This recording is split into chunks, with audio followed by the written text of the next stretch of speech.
Morris. This is the first video. My goal is to give you some tips and tricks and advice on how to be a better reader and student of the Bible so that together we can get more out of it and be as faithful to God's intended purpose for it as possible. I want to look at Genesis with you. Genesis is the name for the first book of the Bible, and when the Bible was translated into Greek a long time ago, that word meant origins. Now the Hebrews, the name they gave to their books of Scripture, usually were the first few words of that book. So for Genesis, in the beginning, that in Hebrew became the name of the book or the scroll. So Genesis is a book at the beginning, in the beginning, a book of origins. This alerts us to two really important things. Why do we start at the beginning? It's a very good place to start. Like, all silliness aside, we start at the beginning because that's where you need to start. I love Lord of the Rings.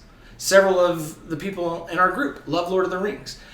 It's a 3-book trilogy that comprises one whole story.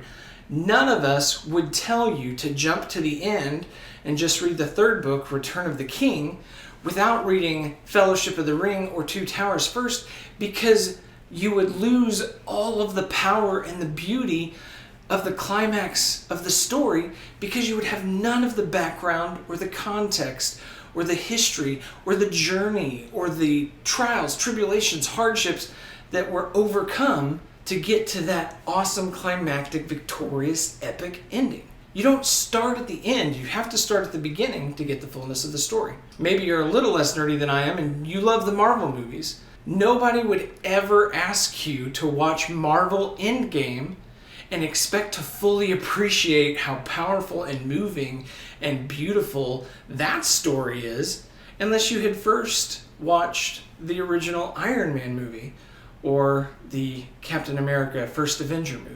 Those beginning stories, those foundations that set the stage for all of the other characters and all of the other plots, they're necessary to fully appreciate what happens in the end.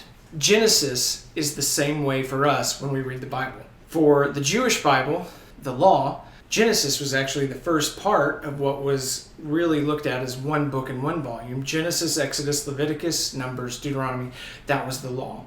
And so to fully understand the story of Adam and Eve, let's fast forward a little bit. If you want to fully understand why the story of Noah and the ark is important, or if you want to fully understand why Abraham and the almost sacrifice of his son Isaac, why that was such a big story and that was a big deal. Or if you want to know why the Hebrews becoming slaves in Egypt and then being set free in the Exodus after the 10 plagues, Joshua getting ready to take Israel into the promised land. If you want to understand why any of that is important or what it really means for us, you have to read Genesis. You have to start at the beginning with the creation story, with God making everything and Adam and Eve and those relationships and what happened at the start. But the same is true for the rest of the Bible, the rest of the Old Testament, the prophets, and especially the Gospels and the New Testament when Jesus arrives on the scene and the church is born. And we fast forward to Revelation, which gives us a look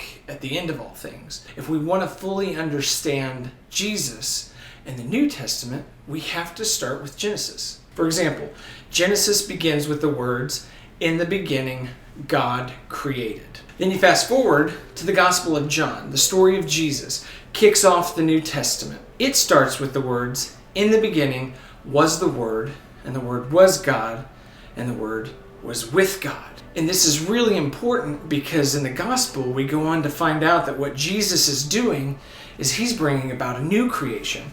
So in Genesis, in the beginning, God creates life.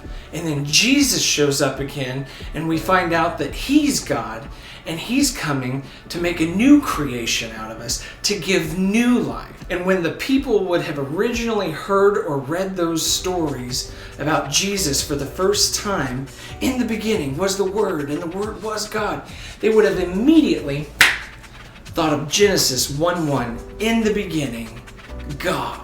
And if we really want to understand what's going on with Jesus, and if we really want to get the fullness and the richness of what's happening in the New Testament and who we are supposed to be as the people of God, if we want to make sense of any of it and all of it, we've got to have the whole story. And that starts back in Genesis, especially those first 11 chapters. They are the key to fully understanding and plumbing the depths and the riches of the entire narrative of Scripture that ultimately will lead us to Jesus. I love you guys. I hope this gives you a good, solid footing to start off in your journey in Genesis and the Old Testament and the Bible. I can't wait to see you at group. Have a great week.